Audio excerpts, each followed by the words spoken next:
బాక్స్‌లు ఇంట్లో పని మొత్తం అయిపోయిన తర్వాత అయితే వెన్నపూస వేద్దామని చెప్పి పెట్టుకున్నానండి. వెన్నపూస వేయడం కూడా ఒక పనా అనుకుంటారు. అది కూడా పని. మిక్సీ ఏసినప్పుడు పిల్లలు తెచ్చుకుంటారని నైనశ్రీకి డాన్స్ ఏమని అలవాటు చేశాను.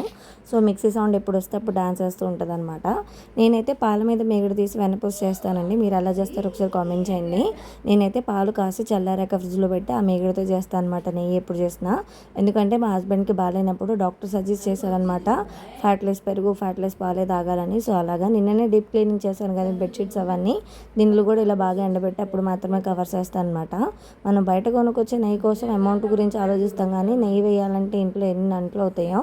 ఇట్లా వెన్నపూస కాసిన గిన్నెలు తోమాలంటే పెద్ద టాస్క్ అనే చెప్పాలి. అందుకని వేడి వేడి నీళ్ళు పోస్తాను. నేను ఎప్పుడు వెన్నపూస వేసినా షింక్లో అంట్లన్నీ అయిపోయిన తర్వాత వేస్తాను, లేదంటే ఈ జిడ్డు అన్నిటికీ అవుతుందని చెప్పి. వేడి నీళ్ళు కూడా అప్పుడప్పుడు షింక్లో పోయడం కూడా మంచిదే కదా అని చెప్పి ఇట్లా వేడి వేడి నీళ్ళతో కడిగేస్తాను. కాసినప్పుడల్లా కరివేపాకు, మెంతులు లేదా తమలపాకు ఏది అవైలబుల్గా ఉంటే అది వేసి కాస్తాను. మీరు ఎలా చేస్తారు నెయ్యి ఒకసారి కామెంట్ చేసి ప్లీజ్ సబ్స్క్రైబ్ చేసుకోండి. Thank you.